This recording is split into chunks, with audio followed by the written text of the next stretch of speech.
Hello everyone. Cuora's Paradox Sim is up next, and no doubt a lot of you guys will probably have a Cuora that's many times better than mine, given how she's just a great defender. One of the best. She may be a 4-star, but she's definitely one of the best. I will take this module off just so you guys can see that it can be done without a module. As you can see, the defense plus 20 when blocking enemy, definitely a good thing, but not essential. I have no mastery skills, E250, max potential, 200% trust. I'm sure a lot of you guys may even have her maxed out, E270, mastery level 3 on this second skill, even with a module level 3. That's how good Cuora is. I wouldn't blame you guys for spending the resources. This one's super simple.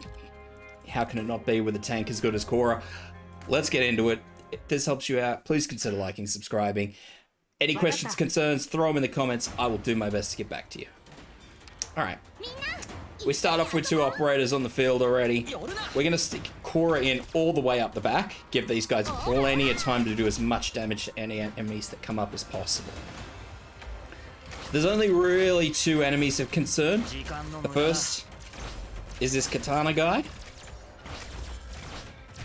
And the second is an enemy right at the very end who is probably going to fall apart before he gets anywhere near you.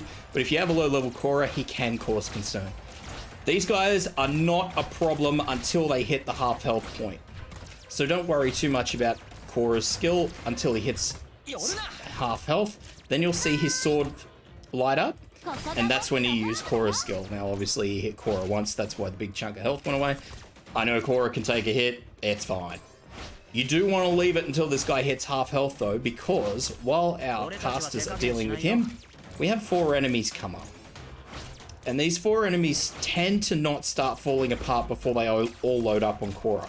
So we want to make sure that Cuora's skill is still active when those 4 enemies get to her, so she can block all 4 and one doesn't leak through. After that, pretty straightforward. This enemy is annoying more than anything, puts an armor break on Cuora. It's not a huge issue, doesn't do a lot of damage on its own. I think it's just to make this last enemy seem a little bit more daunting. That's really the only reason I can think of as to why they would have that enemy come through. Now, look, if you need to use Cuora's skill here, for whatever reason your 2 casters don't start taking out those enemies, absolutely use it so she doesn't leak. Otherwise, it's fine to just let them go. Now, if you're using a particularly low level Cuora, you may want to use Cuora's skill there, or worst case scenario, once this enemy engages Cuora, because this enemy will do a little bit of damage. Not so much if you've got a high level Cuora, but if you've got a low level Cuora, it's just easy to use the skill, save yourself the headache, and just let your casters walk through it. Other than that though, it's super simple, guys. There's not a lot to it. It's pretty straightforward, and as I said, I'm sure you guys have many Cuoras who are many levels higher than mine. Anyway, I hope that helps.